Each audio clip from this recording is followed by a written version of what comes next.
कि जो लोग कह रहे हैं कि जी पैसे सेव करना मुश्किल है, वो क्यों मुश्किल है? ये कोई आप पहले नहीं है, दुनिया में करोड़ों लोग आप जैसे ही हैं। हर बंदे को पैसा चाहिए कंजम्पशन के लिए या कुछ बाइंग करने के लिए। लोगों को ये एक साइकोलॉजिकली ये लगता है जब उनकी तनख्वाह बढ़ जाती है कि वो उनकी तनख्वाह बढ़ गई है, no they have more money.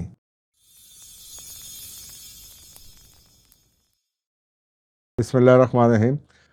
अच्छा जी, एक टॉपिक जो बार बार मैं इस पे 2-3 वीडियो पहले भी बना चुका हूँ और वो मेरा ख्याल है लोगों को या वो समझ आती नहीं है, वो समझना चाहते नहीं है, क्योंकि सेविंग्स पे कोई नहीं आता।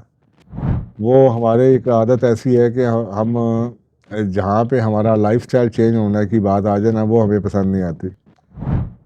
तो बात यह है कि जब मैंने पहले भी कई अपनी वीडियोस में ये बात की है कि सेविंग तो उस वक्त होगी ना। सेविंग है क्या? सेविंग आपके इनकम और आपके एक्सपेंसेस के द गैप जौन सा है वो आपकी सेविंग है। अगर वो आपकी सेविंग ही नहीं है, आपकी इनकम बढ़ती जाए उसी रफ्तार से आपके एक्सपेंसेस भी बढ़ते चले जाएं, तो सेविंग की नौबत कभी भी नहीं आएगी। और जब अगर सेविंग की नौबत नहीं आएगी तो आप ये अज्यूम कर रहे हैं कि आप सारी ज़िंदगी अपनी कमाई को बढ़ाते रहेंगे, जो कि पॉसिबल नहीं है। डिप भी आती है। मैं अभी भी कई लोगों को जानता हूँ जो कि बहुत यानी कि अरबों में खेलते हैं। मैं कुछ दिन पहले एक जगह पे बैठा हुआ था, मैंने देखा कि एक आदमी जिसकी वैल्यू प्रॉबली बिलियंस की कैटेगरी में वो आता होगा, वो 30-40 लाख रुपए की किस्त अपनी डिले करवा रहा था, क्योंकि बिजनेस में उसका काम कोई फंसा हुआ है आजकल जंग की वजह से। तो यानी कि आप ये देखें कि इतने अमीर जो लोग हैं, जो बिलियनियर्स भी हैं, वो भी हैंड टू माउथ होते हैं। उन्होंने भी उतनी टांगें फैलाई होती हैं कि वो भी इस उम्मीद पे चल रहे होते हैं कि जी इनके पैसे का एक साइकिल ऐसा चल रहा है कि आ रहा है और जा रहा है, आ रहा है और जा रहा है। तो अगर फ़र्ज़ करें कि खुदा ना खास्ता ये जंगें लंबी हो जाएं, 6 महीने चल जाएं, साल चल जाए, वर्ल्ड war 3 चल जाए, तो हम कहाँ से कमाएंगे? वो ठीक है, हम अल्लाह सुब्हानहू तआला को अंदर ले आते हैं कि जी अल्लाह पे भरोसा करते हैं, लेकिन अपनी कोशिश भी तो अल्लाह कहते हैं, अल्लाह उनकी मदद करता है जो अपनी मदद आप करते हैं। तो हम बिल्ली को देख के कबूतर की तरह आंखें बंद करके बैठे हुए हैं, हम सेविंग पे नहीं आना चाहते। तो मैंने कहा मैं आज आपको उसका एक और डायमेंशन बता देता हूँ। देखिए, होता ये है कि हमसे ये पैसे बचते क्यों नहीं। हम जब छोटे से थे ना, तो हमें ये पता है, जब हमने फर्स्ट टाइम भी घर वालों से सुना, तो हमेशा से हमें ये पता है कि जब पैसा money is always was considered as a store of value. कि पैसा वो होता है जो कि आप वैल्यू को स्टोर करते हैं। अगर आप नेट पे चले जाएं, तो हम इकोनॉमिक्स में भी गए हैं, तो इकोनॉमिक्स में भी आप चले जाएं, गूगल में आप टाइप करें, तो मनी की जो खासियत थी वो सबसे ऊपर यही होती थी, money is a store of value. ये वैल्यू को स्टोर करता है। अब उसमें over the period of time कई चेंजेस आ गई हैं, आप जरा उसमें डेप्रिसिएशन भी आ गई है, करेंसियाँ डिवैल्यू कर जाती हैं, लेकिन स्टोर ऑफ वैल्यू, अच्छी करेंसी वो होती है जो कि वैल्यू को स्टोर करे। तो पैसा भी वो था जो कि वैल्यू को स्टोर करता था। लेकिन अब over the period of time हमने एक अजीब से माशरे के अंदर एक तब्दीली देखी है कि अब ये पैसा समझा जाता है कि ये ईंधन है कंजम्पशन का, कि आपको पैसा मिले और आपने पहले ही 10 चीज़ें या 15 चीज़ों को लिस्ट बनाई होती है जो आपने खर्च करना है। यानी कि इनकम आने से पहले ही आपने उसको कंजम्पशन, हर बंदे को पैसा चाहिए कंजम्पशन के लिए या कुछ बाइंग करने के लिए। तो हमने पैसे को कंजम्पशन का टूल बना दिया है, पैसे को स्टोर ऑफ वैल्यू से बदल के। आजकल के दौर में हमारी वैल्यू वर्थ जौन सी है किसी शख्स की, इस चीज़ से लोग डिटरमिन करते हैं कि वो कौन सी गाड़ी चलाता है, वो कौन से घर में रहता है, उसने जूते कौन से पहने हुए हैं, उसने घड़ी कौन सी बांधी हुई है, उसने कपड़े कौन से पहने हुए हैं, ना ही कि उसके सेविंग्स कितनी है। यानी कि वो किसी के आगे हाथ नहीं फैलाता, या वो कितना एक अपना यानी कि इन्वेस्टर की तरह अच्छा, उसकी वर्थ कितनी है, उसकी वेल्थ स्टेटमेंट क्या कहती है, उससे हमें किसी को पता नहीं चलता। हम सिर्फ ये डिटरमिन करते हैं कि जनाब उस शख्स की गाड़ी कौन सी है। अगर उसकी गाड़ी ज़बरदस्त है तो हम उससे अंदाज़ा लगाते हैं। हर बंदा फिर उस अपनी फेक वैल्यू को शो करने के लिए, ईगो को बूस्ट करने के लिए अपनी औकात से बढ़ के खर्च किए चला जाता है। ये जो है कि जैसे जैसे इनकम बढ़ती है उसी तरह से लोग अपने पाँव फैलाना शुरू कर देते हैं खर्चों के। इस फिनोमिना को हमारी इकोनॉमिक्स में या फाइनेंस की ज़बान में ट्रेडमिल फिनोमिना कहते हैं। ट्रेडमिल, यार ट्रेडमिल आपको पता क्या होती है? जहाँ पे आपने घर के अंदर मशीन आपकी पड़ी है जिस पे चढ़ के आप घर में ही लगता ये है कि आप जैसे किलोमीटरों मीलों का सफ़र कर रहे हैं, लेकिन आप खड़े उसी जगह पे रहते हैं, आप हिलते नहीं। आपके नीचे से आपको ये फीलिंग मिलती है आप चल रहे हैं चल रहे हैं चल रहे हैं, लेकिन आप उसी जगह पे खड़े रहते हैं। तो ये जो मैंने आपको सिचुएशन बताई कि लोगों की हालत क्या है, कि मैं ऐसे लोगों को जानता हूँ जिनकी 2 लाख रुपया तनख्वाह थी तो उनके बुरे हालात थे, उनकी तनख्वाहें 5 लाख में भी हो चुकी हैं तो उनकी तनख्वाह, वो हालात उनके वैसे के वैसे ही हैं, वैसे के वैसे हालात हैं। सिवाय इसके कि आप वो शायद खाना बेहतर खा लेते होंगे या कपड़े थोड़े से महंगे पहन लेते होंगे, वैसे ही हालात है, वैसे ही रोना है। यानी कि अगर उनकी तनख्वाह 5 दिन 7 दिन लेट हो जाए तो मुसीबत पड़ जाती है। ये जो ट्रेडमिल फिनोमिना है, ये आप समझ लें कि ये दुनिया इसी पे चल रही है। लोग अपनी इनकम जब बढ़ती है उसको देख के समझते हैं कि वो ग्रो कर रहे हैं, लेकिन उसी हिसाब से खर्चे बढ़ा देते हैं और वो उनको ये एहसास नहीं होता कि तनख्वाह बढ़ने के बावजूद वो उसी जगह पे खड़े हैं जहाँ पे पहले खड़े थे। ये जो फिनोमिना है, इस फिनोमिना को ट्रेडमिल फिनोमिना कहते हैं। ये ऐसे लोगों के बारे में कहा जाता है कि जो उनकी एक कंपेटिटिव किस्म की रूटीन है, एग्जॉस्टिंग। और ये हमारी आजकल सारे के सारे जो बड़े शहर हैं, अर्बन, जिसे आप अर्बन वर्किंग लाइफ कहते हैं, तो ये सारे के सारे ये लोग हैं, ये जो गाड़ियां हैं, मैं अक्सर का लोगों को देखता हूँ कि एक आदमी है उसके पास छोटी सी गाड़ी है, वो 600 सीसी 800 सीसी की गाड़ी, और वो किसी मल्टीनेशनल में उसको नौकरी मिल जाती है तो वो जनाब अगले दिन आपको लगता है कि वो 1600 सीसी की गाड़ी चला रहा है। वो जॉब चली जाती है तो वो दोबारा 600 पे आ जाता है। इसका मतलब है कि उसकी ओरिजिनल अपनी वैल्यू जो सी है वो वही है, वो 600 सीसी वाली या 800 सीसी वाली। मल्टीनेशनल ये कंपनियां जो सी हैं नौकरी वाली, वो आजकल आपको बड़ी गाड़ी दे के आपका स्टेटस बढ़ा देती हैं, लेकिन आप वहीं पे रहते हैं, आपकी गाड़ी बढ़ती चली जाती है, उसी तरीके से आपके खर्चे बढ़ने चले जाते हैं। ये एक ऐसा साइकिल है कि आपके तनख्वाह बढ़ी चली जा रही है only to spend more and more and more, यानी कि आप एक्सपेंसेस बढ़ाई जाते हैं, जिसकी वजह से आप वैसे ही एक लाइफस्टाइल के अंदर जैसे पहले साल में होते हैं, 10 साल 20 साल के बाद भी आप उसी तनख्वाह की कैटेगरी में, तनख्वाह 3 गुना 5 गुना होने के बावजूद भी उसी हिसाब से आपके खर्चे बढ़ जाते हैं, और आप अपनी फाइनेंशियल वेल्थ के हवाले से या फाइनेंशियल हेल्थ के हवाले से आप उसी जगह पे खड़े होते हैं जहाँ पे खड़े होते थे। यानी कि हर रेस जो आपको मिलता है वो आपका एक नया एक्सपेंस जनरेट कर देता है। आप यानी कि अगर आप अमेरिका का डेटा देखें तो आपको हैरानगी होगी कि 78% अमेरिका, ये ऐसे मुल्क की एग्जांपल दे रहा हूँ जिसको आप ड्रीम वर्ल्ड कहते हैं, लोगों के नज़दीक वो एक ड्रीम लैंड है। डेटा ये कहता है कि वहाँ पे भी 78% अमेरिकन ऐसे हैं जो पे चेक टू पे चेक रहते हैं, यानी कि अगर एक पे चेक मिस हो जाए तो वो उनकी किस्तें ख़त्म हो जाएंगी, जो किस्तों में उन्होंने चीज़ें ली हैं वो क्रेडिट कार्ड की पेमेंट नहीं कर सकेंगे, वो मॉर्गेज की पेमेंट नहीं कर पाएंगे, वो गाड़ी की पेमेंट नहीं कर पाएंगे, और एक उनकी तनख्वाह मिस हो जाए या उनको जॉब चली जाए तो वो सड़क पे आ जाते हैं। 78% की ये हालत है, तो अपने मुल्क में भी आप देख लें कि क्या हालत है। तो ये एक इस ट्रेडमिल फिनोमिना से निकलने की ज़रूरत है। इसकी वजह क्या है? इसकी वजह यह है कि जी ये साइकोलॉजिकल और बिहेवियरल फैक्टर्स हैं जो कि आपको अपने अंदर तब्दीली लाने की ज़रूरत है।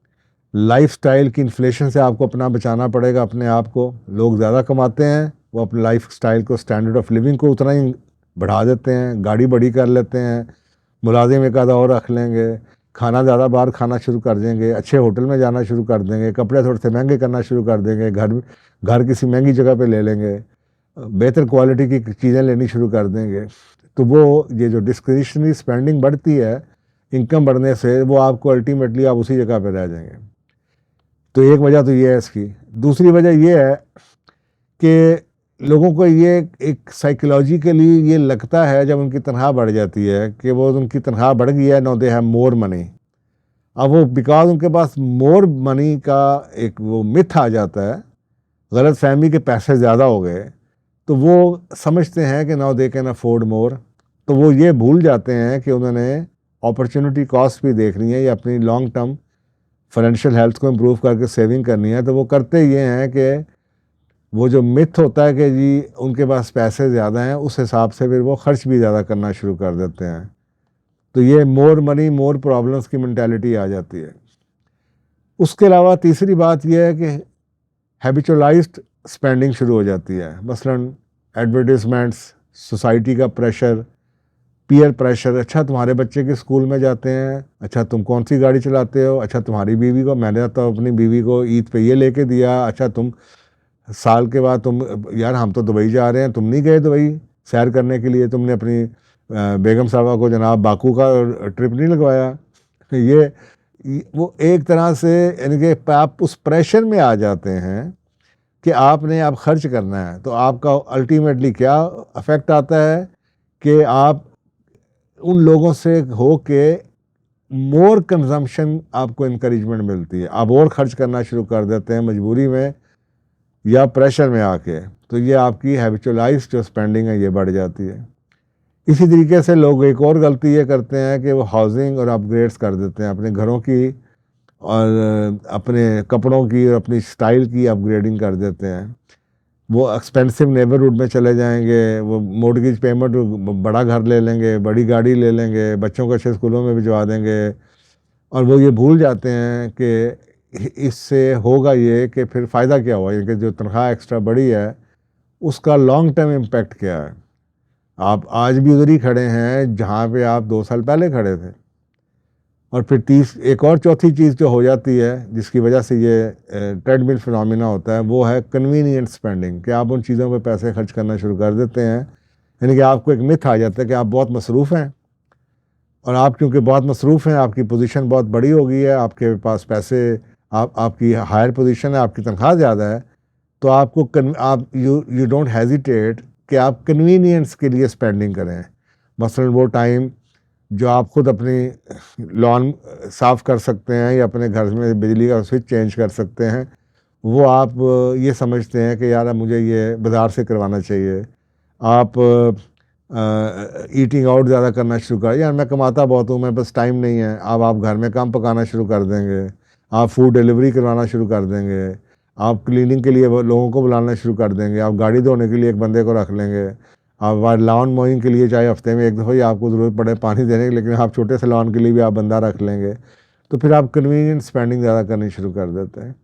तो अल्टीमेटली होगा ये कि आप उधर के उधर रहेंगे। तो मैंने कहा ये मैं आपको ट्रेडमिल फिनोमिना एक्सप्लेन कर दूं कि जो लोग कह रहे हैं कि जी पैसे सेव करना मुश्किल है, वो क्यों मुश्किल है, उसके लिए बाकायदा हमारी इकोनॉमिक्स में और फाइनेंसिस के अंदर इस्तिलाह मौजूद है, और वो है ट्रेडमिल फिनोमिना। और वो ट्रेडमिल फिनोमिना के अंदर ही सारी दुनिया के वो लोग जो कभी भी तनख्वाह बढ़ने के बावजूद भी सेव नहीं कर पाते, तो वो उसमें फंसे हुए। आपको इस ट्रेडमिल फिनोमिना से निकलना पड़ेगा कि आपको ये सोचना पड़ेगा कि मैंने अब जब तनख्वाह बढ़ेगी, मैंने उस तनख्वाह के, अगर फ़र्ज़ करें आपकी तनख्वाह 50% बढ़ जाती है, तो आपको कम से कम ये ज़रूर सोचना चाहिए कि मैंने अपने एक्सपेंसेस जौन से हैं वो 10% या 15% से ज़्यादा नहीं बढ़ाने, ताकि वो जो 50% तनख्वाह बढ़ी है वो 35% में उसमें से बचाना शुरू कर दूँ।